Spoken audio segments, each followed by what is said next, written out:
नमस्कार. श्री स्वामी समर्थ सर्वांना. यंदा मार्गशीर्ष महिना हा 21 नोव्हेंबर 2025 पासून सुरू होत आहे. या महिन्यात 4 मार्गशीर्ष गुरुवार आहेत. दर गुरुवारी महिला ह्या घट मांडून महालक्ष्मी मातेची पूजा अर्चा करत असतात. तर अनेक भाविक भक्त हे श्री लक्ष्मी देवीचे व्रत करतात.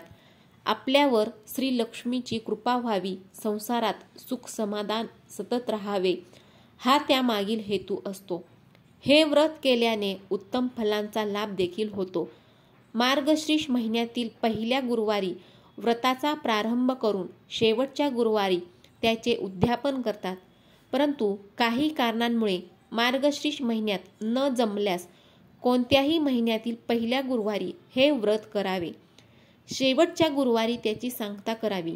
काही भाविक तर सतत वर्षभर या व्रताचं पालन देखील करतात. तर लक्ष्मी व्रतामध्ये त्याचे नियम आहेत. पूजाविधी कसा करायचा, तर ते नियम कोणते आहेत, व्रत करत असताना कोणते नियम पाळले पाहिजेत, तर हीच संपूर्ण माहिती आपण आजच्या व्हिडिओमधून पाहणार आहे. तर व्हिडिओ हा तुम्ही स्किप न करता शेवटपर्यंत नक्की पहा. आणि जर का माझ्या चॅनलवरती तुम्ही नवीन असाल तर चॅनलला देखील सबस्क्राईब करा. तर बघा ताईंनो आणि दादांनो, श्री महालक्ष्मी गुरुवार व्रत करत असाल तर त्या व्रताचे कोणते नियम पाळले पाहिजेत. तर सर्वात अगोदर तर तुम्हाला गुरुवारी सकाळी लवकर उठायचं आहे, अंघोळ करायची आहे, शुद्ध अंतकरणाने व सश्रद्ध भावनेने पूजाविधी करायचा. दिवसभर उपवास करून सायंकाळी देवीला नैवेद्य दाखवून रात्री भोजन करावे. कधी कधी आकस्मिक अडचण उद्भवते, तर अशा वेळी आपण उपवास करावा आणि कोणाकडूनही पूजा आरती करून घ्यावी. एकादशी, शिवरात्र या इतर उपवासाच्या दिवशी गुरुवार असल्यास फक्त पूजा आरती करावी. कहाणी स्वतः वाचावी किंवा ऐकायची आहे. व्रताची पूजा व कहाणी ऐकण्यास शेजाऱ्यांना निमंत्रण द्यावे. सायंकाळी गायीची पूजा करावी आणि तिला नैवेद्य देखील द्यावा. नित्याप्रमाणे उद्यापनाच्या दिवशी पूजा आरती करावी, कहाणी वाचावी. 7 सुवासिनींना वा 7 कुमारिकांना हळदी कुंकू द्यावे. एक फळ व व्रताच्या कथेची एक प्रत ही द्यावी. शक्य झाले तर ब्राह्मणाला शिधा, वस्त्र व दक्षिणा देऊन नमस्कार करावा. त्यानंतर आपण भोजन करावे. गुरुवारी संध्याकाळी पूजा आरती करावी. त्यानंतर सर्वांना प्रसाद द्यावा. कोणत्याही महिन्याच्या पहिल्या गुरुवारी या लक्ष्मी व्रतास सुरुवात करावी. हे व्रत हे वर्षभर पाळावे. अडचण निर्माण झाल्यास दुसऱ्या महिन्याच्या पहिल्या गुरुवारपासून हे व्रत सुरू करावे. असे अखंडपणे वर्षभर हे व्रत पाळावे. शेवटी त्याचं उद्यापन करावे.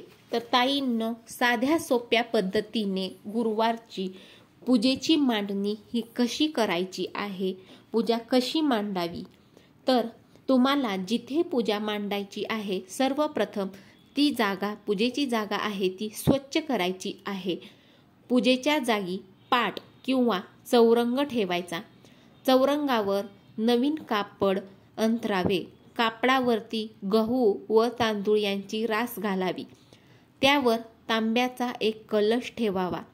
कलशामध्ये दुर्वा, पैसा आणि सुपारी घालावी. विड्याची पाने अथवा आंब्याची डहाळी कलशावर ठेवावी व त्यावर नारळ ठेवावा. तुम्ही चौरंग घेतला असेल तर चौरंगावरती श्री लक्ष्मी देवीचा फोटो ठेवावा. जर तुमच्या घरी लक्ष्मी मातेची मूर्ती असेल तर लक्ष्मी मातेची मूर्ती ती चौरंगावरती ठेवायची आहे. मग फोटो ठेवू नये.